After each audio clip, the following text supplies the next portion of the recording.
Olá, tudo bem? O propósito dessa apresentação é demonstrar, compartilhar algumas ideias, visando explicar por que que os astrólogos tradicionais empregam apenas os astros visíveis e não os demais asteroides, geracionais, Quíron e outros pontos existentes por aí, né? As ideias que eu vou compartilhar, elas não são todas provenientes exclusivamente da astrologia, têm outras origens, mas a gente precisa lembrar, isso todos vão concordar, que a astrologia é altamente simbólica, né? E os símbolos, em algum lugar do nosso conhecimento, vamos dizer assim, metafísico, eles se fundem a ponto de formar uma mesma linguagem, a ponto de transmitir uma mesma mensagem, né? Então, as informações que eu vou passar, elas não vão se basear numa literatura A, B ou C, mas talvez em várias, de uma forma inter ou transdisciplinar, e eu vou compartilhar com você, é fruto desses quase 40 anos de profissão astrólogo, quase 40 anos de leitura e estudo de textos astrológicos e convergentes, inclusive com ciências da religião, que desde o início desse milênio eu me aproximei um pouco mais e tive acesso a um conteúdo extremamente rico, especificamente sobre astrologia e sobre a sua história. Então vamos começar. Para início de nosso bate-papo aqui, quais são os princípios da astrologia tradicional? Né? Cada saber, cada conhecimento tem alguns princípios sobre os quais ele se baseia. O primeiro deles, que é exatamente o tema dessa apresentação, é o uso dos astros visíveis. Segundo ponto, tá? Na interpretação de um gráfico astrológico pelo viés tradicional, os aspectos, eles são uma função dos astros e não têm vida própria. Isso significa que todos os astros geram aspectos, os pontos não. E as órbitas dos aspectos estão associadas aos astros e são uma função da sua natureza, do seu tamanho, do seu brilho, etc. Segundo ponto, os signos e as casas têm funções diferenciadas, não são análogas entre si, cada um deles representa um aspecto da interpretação. Os signos representam qualidades e as casas são adjuntos adverbiais de local, porque representam áreas da experiência humana. Assim, por exemplo, casa 4 é o lar, a casa 5, além dos filhos, é o quarto das crianças, por exemplo. Né? Outra questão, dignidades essenciais, utilizam-se as dignidades essenciais maiores e menores. Elas são importantes porque elas começam a dar relevo à interpretação na medida em que elas representam forças. Forças de quem? Dos astros visíveis. E as dignidades acidentais, lembrando que a astrologia é geocêntrica ou antropocêntrica, tá? As dignidades acidentais representam como aquele astro é visto por nós, indivíduos, observadores, aqui na crosta do nosso planetinha chamado Terra. Tá? E as dignidades acidentais, elas são bem estendidas em relação àquilo que a gente vê na astrologia contemporânea. Por exemplo, né, conjunção com os nodos é levado em consideração, a distância em relação ao Sol, se ele estiver livre dos raios ou não, é levado em consideração. Enfim, é uma tabela grande que com fonte 10 você vai precisar de uma folha A4 para você colocar todas as dignidades acidentais. Essa tabela foi organizada por William Lilly e é aquela que costuma ser empregada, utilizada no âmbito da astrologia tradicional. E um dos princípios que para mim é o mais importante em tudo isso e gera beleza, gera arte e começa a dar o colorido de toda a interpretação, é o princípio da harmonia e simetria. Esses dois princípios, eles vão ao encontro daquilo que a gente experimenta na natureza, que toda a natureza tende à harmonia, e todo o desenvolvimento de qualquer vida ou existência criada, aqui pelo menos no nosso planeta, parte da simetria. A simetria nada mais é do que um espelhamento. A harmonia nada mais é do que um equilíbrio, né? Esses dois princípios, eles estão inclusive na Bíblia, onde está descrito que o homem foi feito à imagem e semelhança de seu Criador. Isso nada mais é do que uma forma de descrever a ação deste princípio de harmonia e simetria. Eu vou falar desse princípio com mais detalhe adiante, tá? Outra coisa que caracteriza a astrologia tradicional é a sua interpretação. Os objetivos interpretativos da astrologia tradicional, desde os primórdios, sempre foram calêndricos, a contagem do tempo. Então, no tempo dos egípcios, primeiro estabeleceu-se um ano de 360 dias, depois foi para 365, Tote queria que fosse 366, né? E aí houve uma disputa entre Tote e Marduk, prevaleceu Marduk, e nós temos um calendário, no final das contas, de 365 dias. Os meses são uma função do ciclo sinódico da Lua, né? O ciclo sinódico da Lua, o tempo que se passa entre uma lua nova e outra é de 29,5 dias. Resulta que nós temos os meses aí. E a semana de 7 dias, né? Então nós temos uma semana que começa no dia do Sol e conclui-se no dia de Saturno. Então o objetivo primordial, primeiro deles, era calêndrico, inclusive com ciclos longos, tá? Os sumérios tinham noção de ciclos de 13 séculos. Para você ter uma ideia, o ano platônico, na verdade nós conhecemos como ano platônico, mas ele é anterior a isso, tá? O ciclo que hoje é denominado o ciclo da precessão dos equinócios, de 2.560 anos, já era conhecido dos antigos astrólogos, tá? O primeiro objetivo da astrologia tradicional, lá nos primórdios, tá? Quando ela se desenvolvia no âmbito exclusivamente dos sacerdotes, não era um método ou uma arte popular, não se aprendia no Insta, aprendia-se diretamente dos sacerdotes, era de reintegração com a consciência universal. Então era o retorno ao sagrado, era a conexão com o sagrado, era exatamente esse o objetivo. E certas condições celestes proporcionavam melhores condições para aquele indivíduo. Cada indivíduo tinha um jeito de fazer. Determinados rituais eram realizados quando certas condições estavam adequadas no céu para aquele ritual, tá? Esses princípios, eles eram exclusivos da astrologia tradicional, e assim eles se mantiveram até a época da Escola de Alexandria. Eu vou mencionar isso adiante. A partir da Escola de Alexandria, surge a astrologia tradicional que nós conhecemos hoje em dia, né? Documentada por Ptolomeu e Vétions Valens, e a partir daí por outros tantos astrólogos gregos, árabes, judeus, enfim, de várias vertentes, antes da astrologia ainda entrar na Europa. E esta astrologia, ela versa sobre o mundo dos acontecimentos, as coisas que nós realizamos no nosso dia a dia e que hoje, a ótica do século XXI, a gente pode dizer que tratam de comprar ou vender um carro, uma casa, casar, ter filhos, viajar, as questões associadas à saúde ou enfermidades, né? Questões mais simples, será que vai sair o tal do inventário? O juiz vai me ser favorável?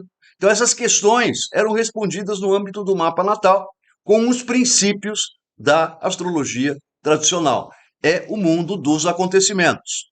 Vou falar a respeito dos astros empregados na astrologia tradicional, que nós já vimos são os astros visíveis. Esses astros surgem na nossa literatura em Gênesis. Uma parte do Pentateuco, a maior parte do Pentateuco, é um conjunto de livros que os judeus trouxeram da Babilônia. E na Babilônia eles já eram extremamente antigos, né? Não há discussão a esse respeito. Qualquer pessoa que vá fazer uma faculdade de teologia vai aprender a esse respeito, que o Pentateuco, os 5 primeiros livros do Antigo Testamento, é um conjunto de livros trazidos da Suméria, tá? Na criação, os primeiros astros a surgir são os luminares, Sol e Lua. A criação ocorre de noite. Se você for ler o que está escrito na Bíblia, tá?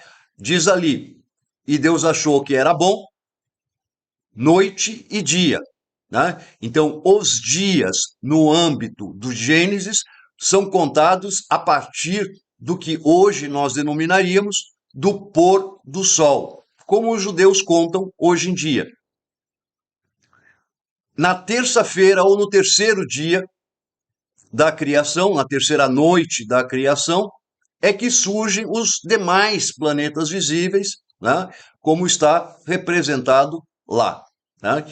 Da decorrência desses estudos e outros mais, decorrente das distâncias planetárias, inclusive hoje sabemos que a maior parte do tempo, Mercúrio é o astro que está mais próximo em função da posição das órbitas relativas de Vênus e Mercúrio. Então, este diagrama, que sempre o pessoal achou que estranho, não, né? Visto aqui da Terra, este diagrama contém, em primeiro lugar, são as esferas de Ptolomeu, a posição dos astros visíveis a partir da Terra. Então nós temos ali Lua, Mercúrio, Vênus, Sol, Marte, Júpiter, Saturno. Em seguida segue-se a esfera do zodíaco, que é onde o trabalho de fato acontece. As qualidades, lembra? E a esfera das estrelas fixas é uma outra esfera. É onde estão as entidades espirituais, se você quiser incluí-las, tá? Mas se você inclui mito, se você fala de Apolo, Zeus, Minerva, Vesta, por que você não pode falar de entidades espirituais, de arcanjos, arqueus e por aí vai, no âmbito dessa esfera das estrelas fixas, porque é a esfera de atuação destas duas categorias, dos arcanjos e dos arqueus.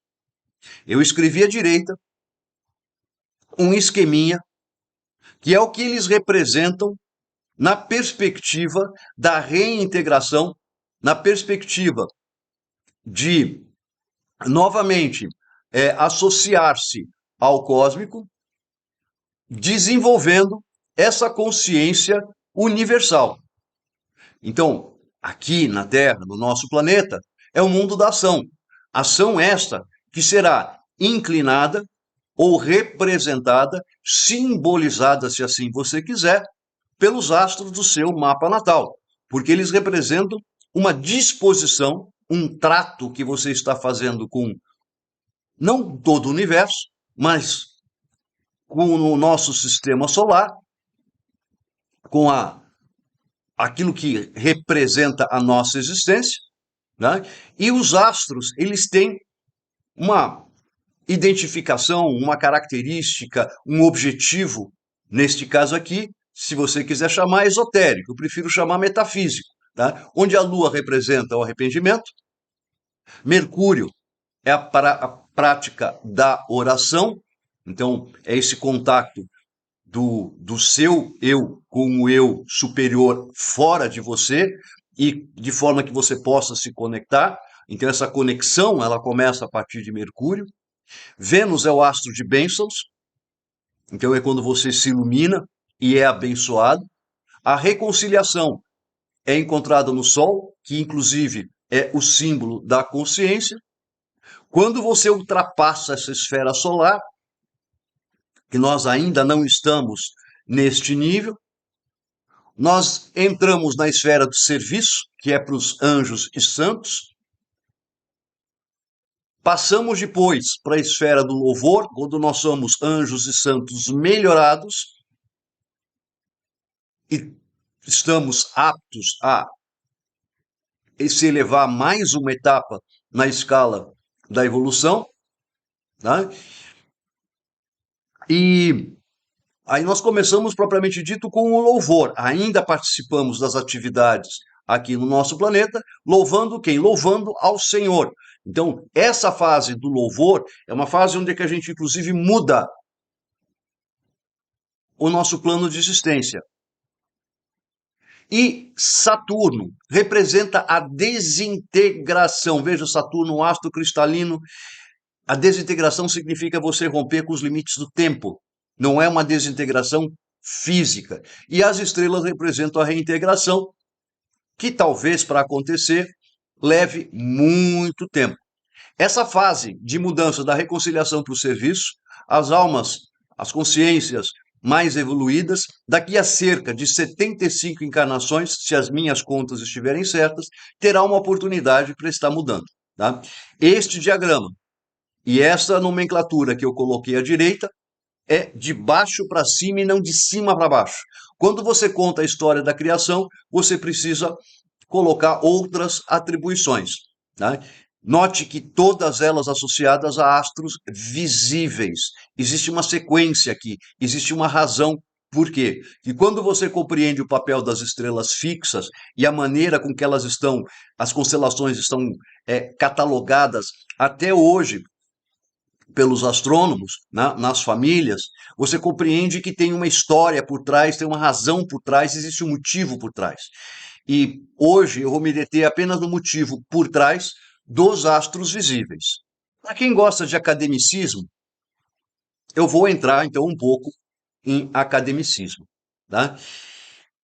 Na Turquia, no Museu da Turquia, no Museu de Istambul, na Turquia, estão expostas várias tabuinhas de argila da Suméria. Destas várias tabuinhas, dentro daquilo que nos interessa, escritos naquela escrita cuneiforme, existem aquelas que dizem respeito à astronomia e astrologia, duas categorias de tabuinhas. Existem aquelas que são exclusivamente astronômicas, então são registros astronômicos. Nelas você vai encontrar registros de dois outros astros, além da órbita de Saturno, que correspondem a Urano e Netuno, não são visíveis. Fica a interrogação, como é que eles enxergavam? Tá? Vou, por enquanto, deixar isso em aberto. Tá? E existem os outros registros, que são registros astronômicos, perdão, são registros astrológicos, aos quais são incluídos presságios. Então, são registros astronômicos aos quais são incluídos presságios. O que são os presságios?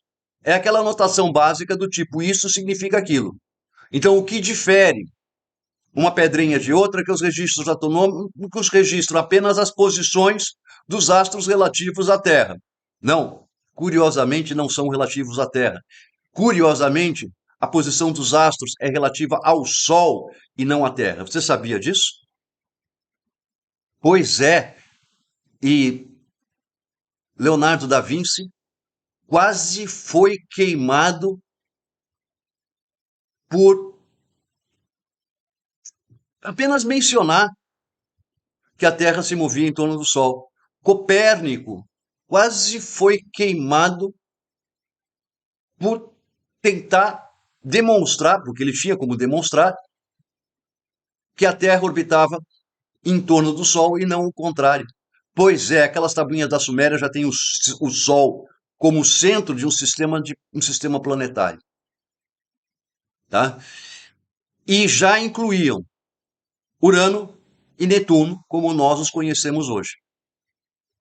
É Horst Ockmann, no livro O Instinto Geométrico, que numa determinada parte do livro, Ele diz que uma das hipóteses mais prováveis para que a civilização da Suméria, isso aconteceu depois no Egito, aconteceu no Peru, aconteceu na China, particularmente a civilização da Suméria, ela em cerca de 100 anos, ela partiu de uma civilização basicamente neolítica para uma civilização que tinha metalurgia, tinha os jardins suspensos, irrigação, ela dominava a plantação do milho, da cevada,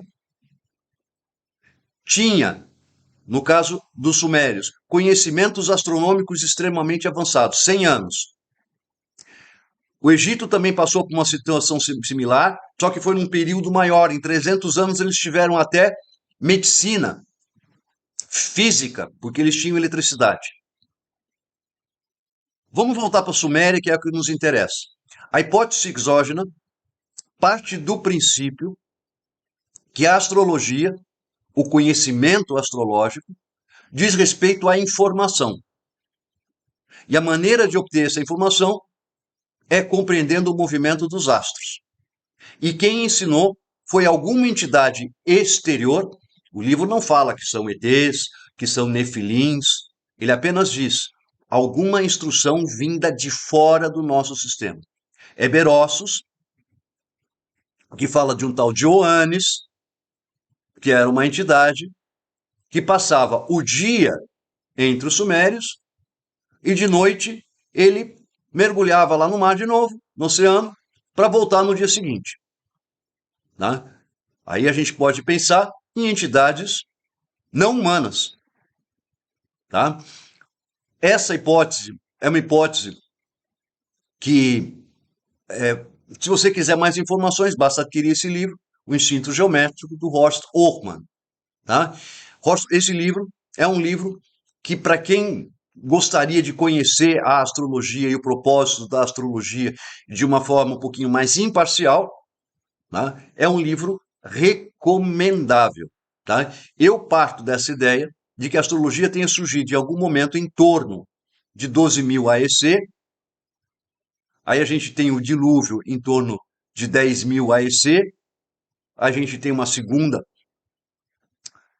etapa, vamos dizer, civilizatória, que ocorre exatamente essa que ocorre na Suméria, que é retratada em Gênesis, né? Mas a gente não consegue situar exatamente no tempo, para então a astrologia surgir num primeiro momento ali.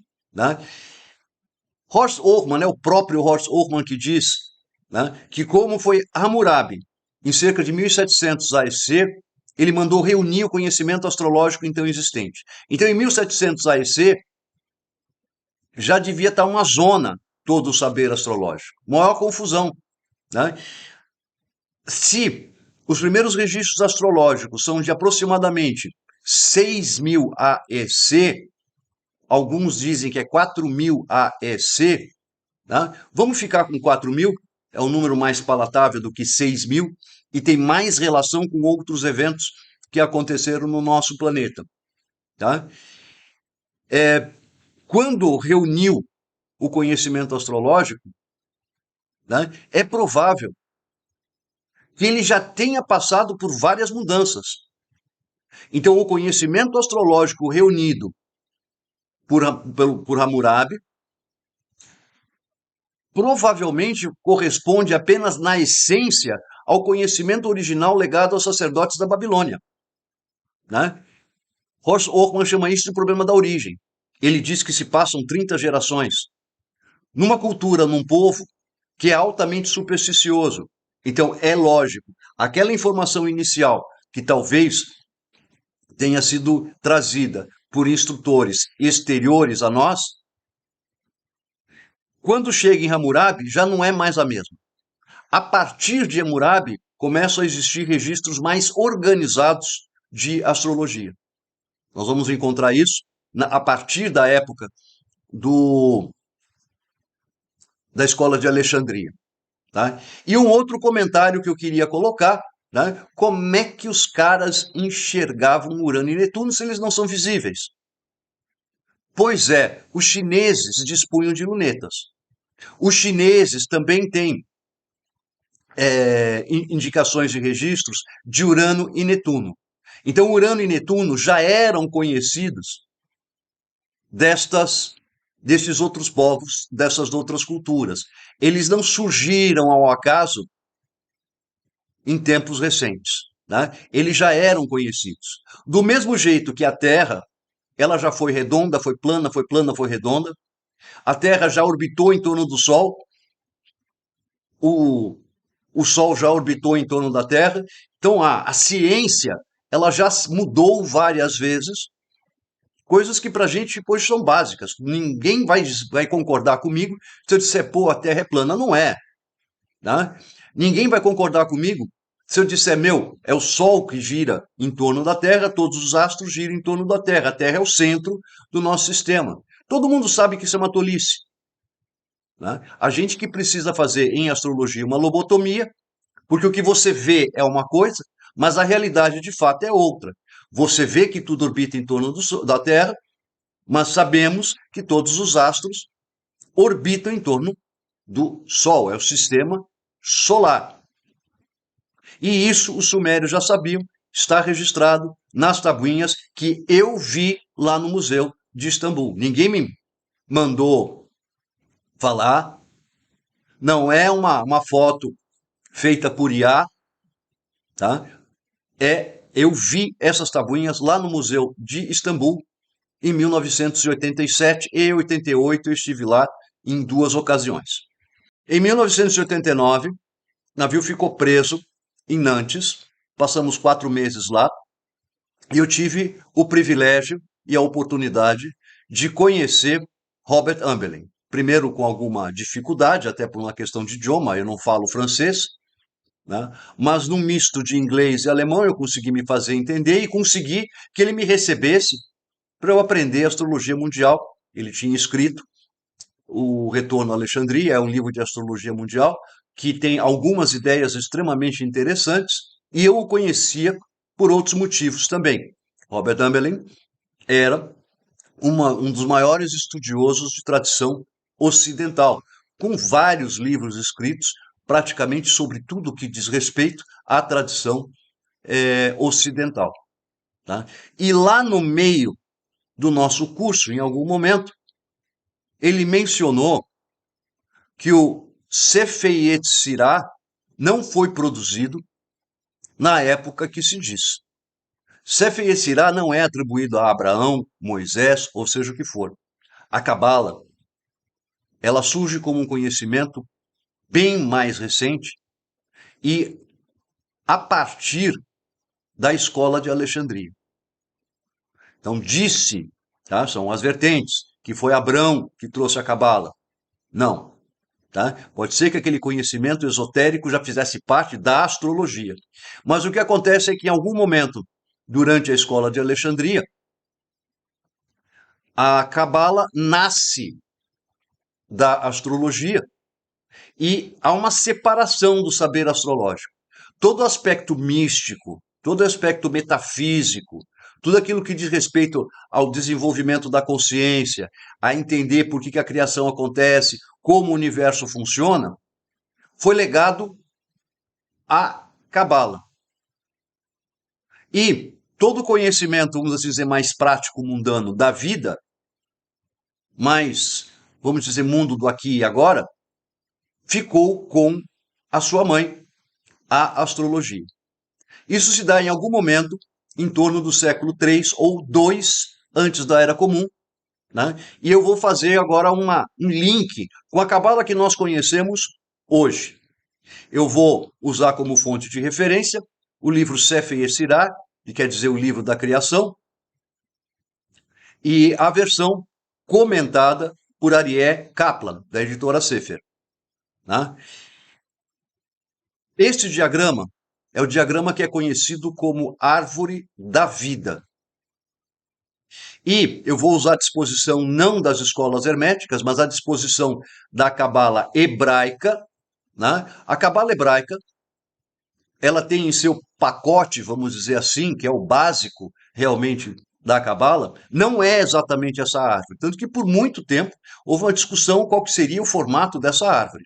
Né? Então toda a Cabala foi elaborada em cima de 10 esferas e principalmente de 22 letras hebraicas. Cada letra tem um significado extremamente místico, a forma com que elas surgiram, né?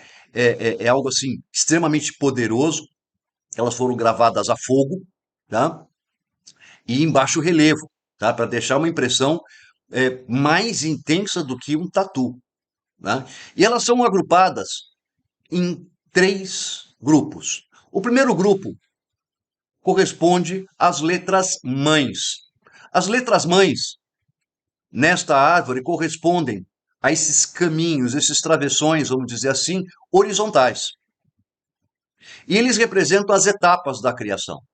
Tá? Outras, na antroposofia, você vai ouvir falar também que para nós chegarmos no nosso estágio Terra, a gente precisou experimentar 3 etapas anteriores.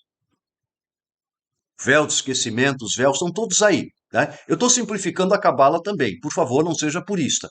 Tá? Aí depois chegam as 7 duplas. As 7 duplas, elas vão corresponder a esses caminhos verticais. Então, esses caminhos verticais vão corresponder, segundo o Sefer Yetzirah, aos dias da semana, aos planetas e aos 7 orifícios do homem. Olha que mágico! Está lá no Sefer Yetzirah. E as 12 letras comuns, eu não vou lembrar a associação com o homem, mas elas correspondem aos 12 meses e aos 12 signos. As letras comuns estão representadas pelos caminhos em diagonal, que de fato são os atalhos para a gente subir essa árvore e a gente retornar ao Criador. Essa árvore tem algumas características, porque de fato ela era um hexágono perfeito, mas a gente tem a queda nos provoca uma separação, vamos colocar assim, anímica, apenas no plano da alma, com o plano da criação. Então aí a gente precisa dos intermediários hoje em dia, que são basicamente os anjos e os santos. Né? Então se você subir um pouco essa árvore, você terá um hexágono perfeito. Mas isso o trabalho a ser feito. Não é a nossa condição atual. A nossa condição atual está totalmente representada nesse diagrama. Note, são 7 letras duplas associadas aos 7 dias da semana e associadas aos 7 astros visíveis, os luminares e mais 5 planetas. Existe até um motivo para ser 2 e 5 e não apenas o 7. Tá?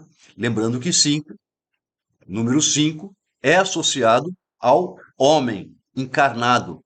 Tá? O homem vitruviano de Vinci está contido dentro de um pentágono.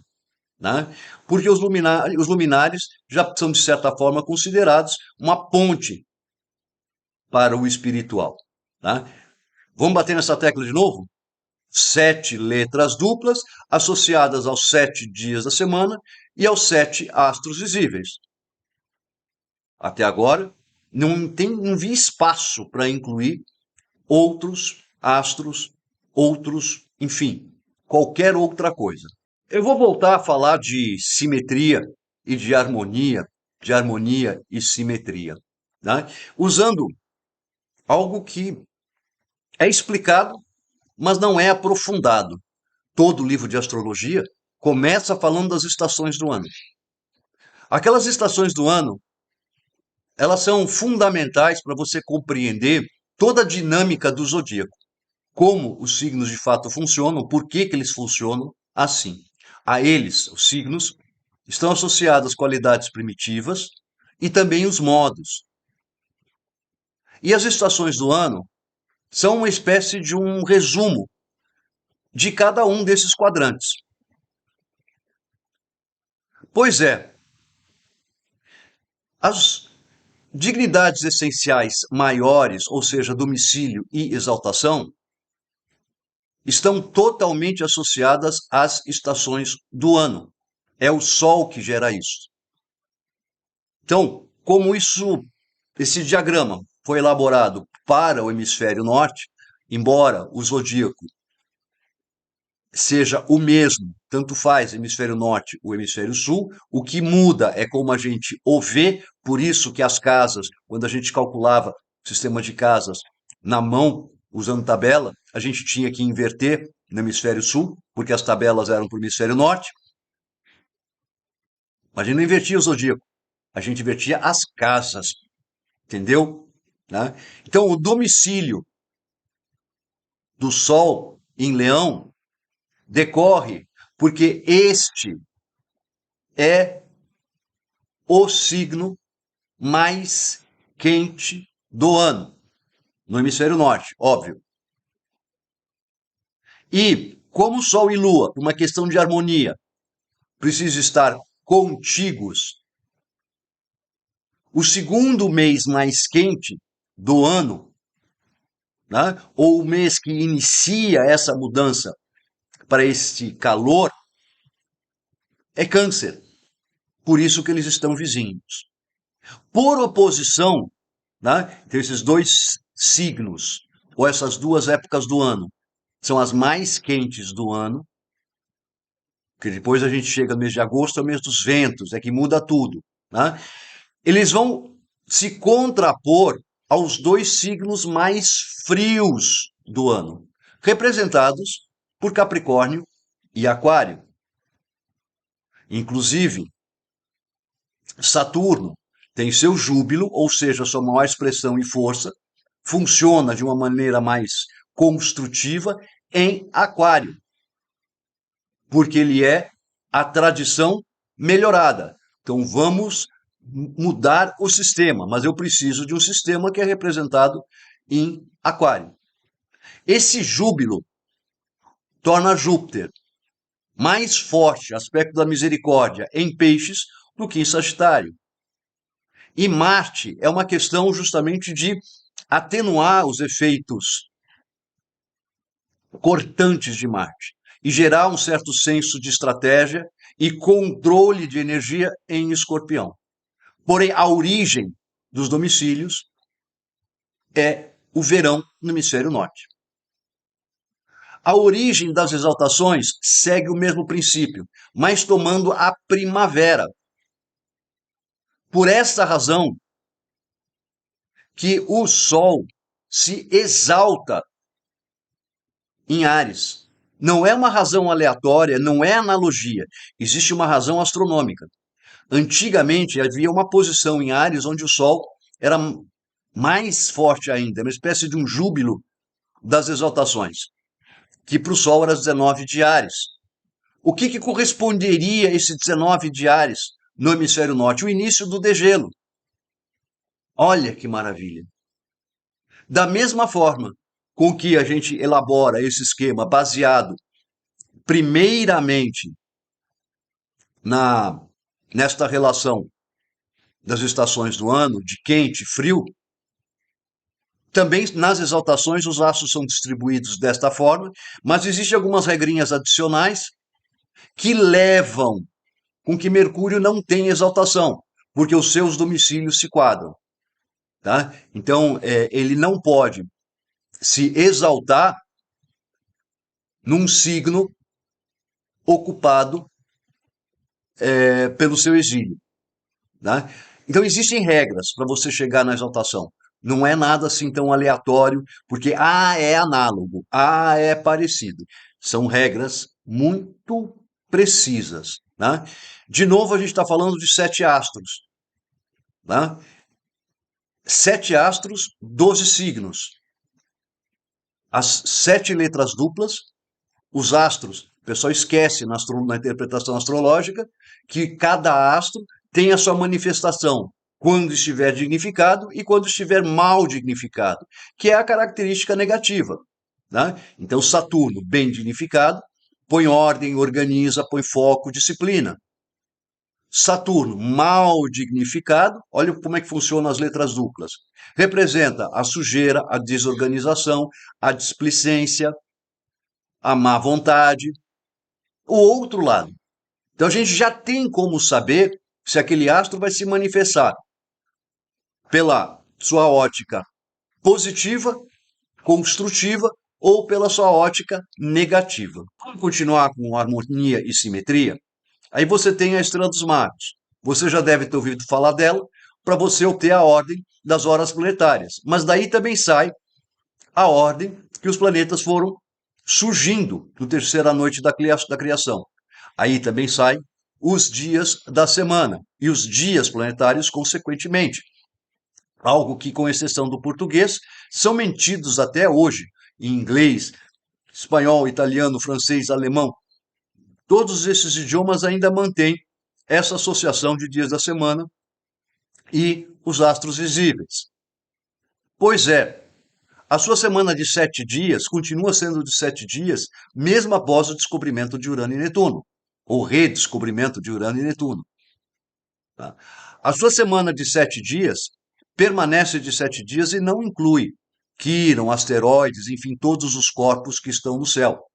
Porque em algum momento lá atrás foi visto ou dito que o nosso sistema de referências para os objetivos aos quais se propõe depende apenas de 7 elementos de construção, que a Cabala sintetizou nas 7 letras duplas. 7 duplas que representam os 2 aspectos de cada um dos astros. É como se fosse uma moeda, lado de cima, lado de baixo. Nós aprendemos pela simetria do dia em relação à noite, que nós conhecemos como contraste. 7 dias da semana. Tá? Não tem Uranus Day, não tem Neptunus Day. Para quem quiser saber um pouco mais, quiser ter uma visão um pouquinho mais acadêmica, eu vou recomendar a leitura desta tese, não foi transformado em livro, se não me engano tem cerca de 40 páginas, eu tenho como PDF, que é Uranus, Neptuno, Pluto, da renomada astróloga Susan Ward.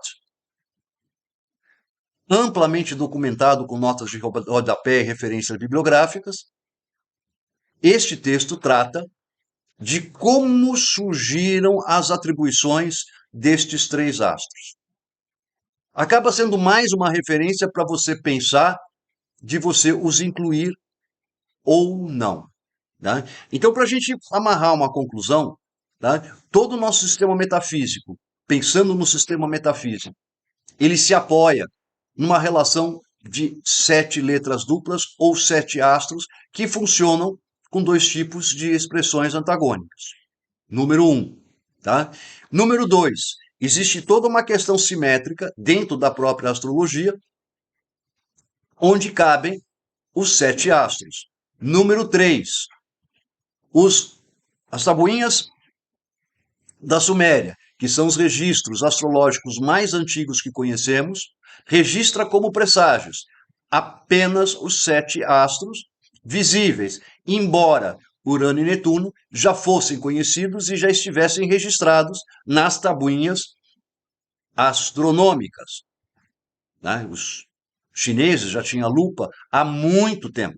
Né? Eles já conheciam lupa na luneta há muito tempo. Eles já tinham meios de ampliar o que eles viam no céu. Sempre os chineses estiverem à frente em tecnologia. Né? Basta ver o que Marco Polo relata que trouxe da China para a Europa. Tá? Existe toda uma estrutura apoiada em várias outras referências e que nós já usamos de forma espontânea e forma natural, sem saber. E que são apoiados nestes 7, eu vou usar uma expressão moderna, mas não gosto, nesses 7 arquétipos. Porque, na verdade, não são 7 arquétipos, são 7 forças. Cada astro representa um tipo particular de força. Né? Lembrando que até o meio da Idade Média, todos os astros eram denominados estrelas. Nos textos de Morin, diferencia-se as estrelas das estrelas fixas.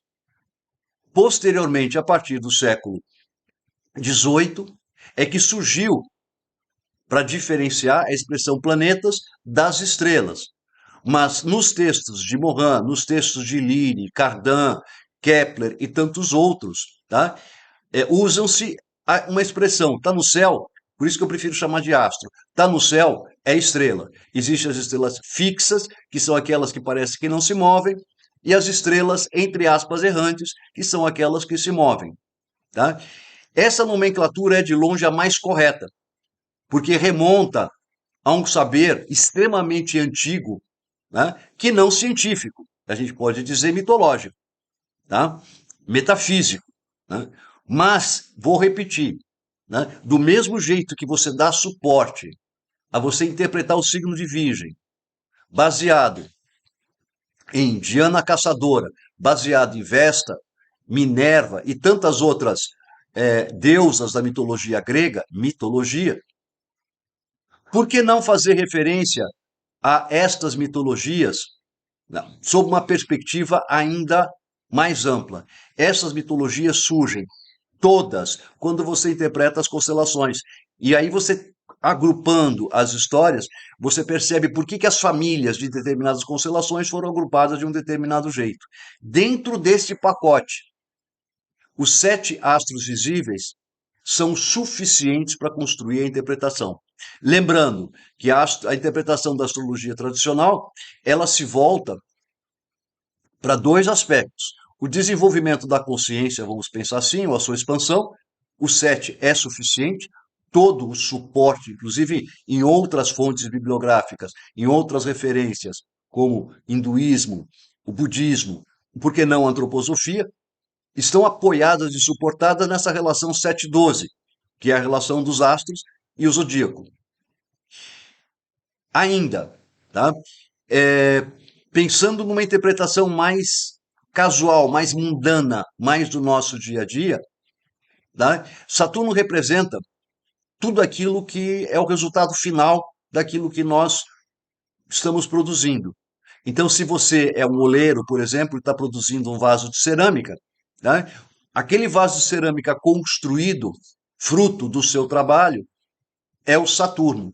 É aquilo que você materializou, aquilo que você cristalizou. Tá?